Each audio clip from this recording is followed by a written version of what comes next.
Good evening and welcome to Velvet Voices Library. I'm your host Mallory, and this month's theme is love and danger. Tonight we'll be reading Mrs. Fox by the Brothers Grimm.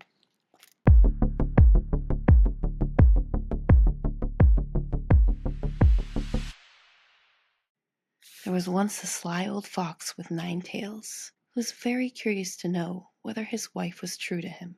So he stretched himself out under a bench and pretended to be dead as a mouse. Then Mrs. Fox went up into her own room and locked the door.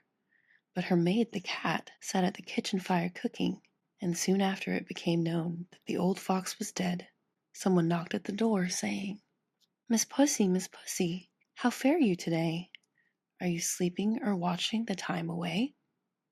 Then the cat went and opened the door, and there stood a young fox. So she said to him, No, Mr. Fox, I don't sleep in the day. I'm making some capital white wine whey. Will your honor be pleased to dinner to stay?" "No, I thank you," said the fox.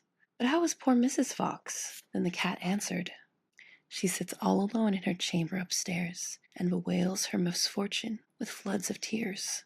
She weeps till her beautiful eyes are red, for alas, Mr. Fox is dead." "Go to her," said the other, "and say that there is a young fox come, who wishes to marry her." Then up went the cat, trippity-trap, and knocked at the door, tippity-tap. "Is good Mrs. Fox within?" said she. "Alas, my dear, what want you with me? There waits a suitor below at the gate." Then said Mrs. Fox, "How looks he, my dear? Is he tall and straight? Has he 9 good tails? There must be 9, or he never shall be a suitor of mine." "Ah," said the cat, "he has but 1." "Then I will never have him," answered Mrs. Fox. So the cat went down and sent the suitor about his business. Soon after, someone else knocked at the door.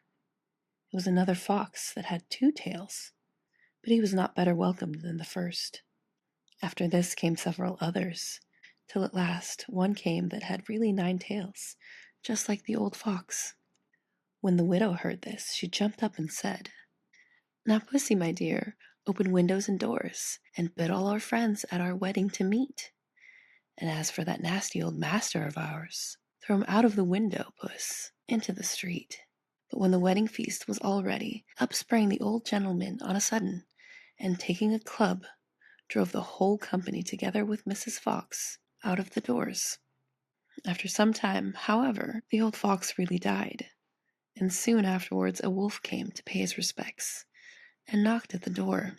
"Good day, Mrs. Cat, with your whiskers so trim. How comes it you're sitting alone so prim? What's that you're cooking so nicely, I pray?" "Oh, that's bread and milk for my dinner today. Will your worship be pleased to stay and dine? Or shall I fetch you a glass of wine?" "No, I thank you. Mrs. Fox is not at home, I suppose. She sits all alone her griefs to bemoan, for alas, Mr. Fox is gone." "Ah, dear Mrs. Puss, that's a loss indeed. Do you think she'd take me for a husband instead?" "Indeed, Mr. Wolf, I don't know but she may. If you'll sit down a moment, I'll step up and see."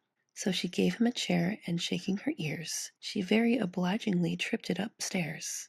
She knocked at the door with the rings on her toes, and said, "Mrs. Fox, you're within, I suppose?" "Oh, yes," said the widow. "Pray come in, my dear, and tell me whose voice in the kitchen I hear."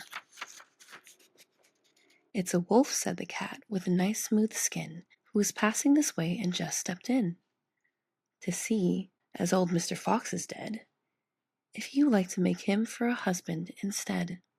"But," said Mrs. Fox, "has he red feet and a sharp snout?" "No," said the cat. "Then he won't do for me."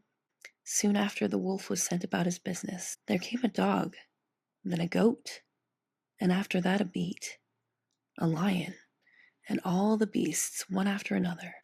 But they all wanted something that old Mr. Fox had, and the cat was ordered to send them all away.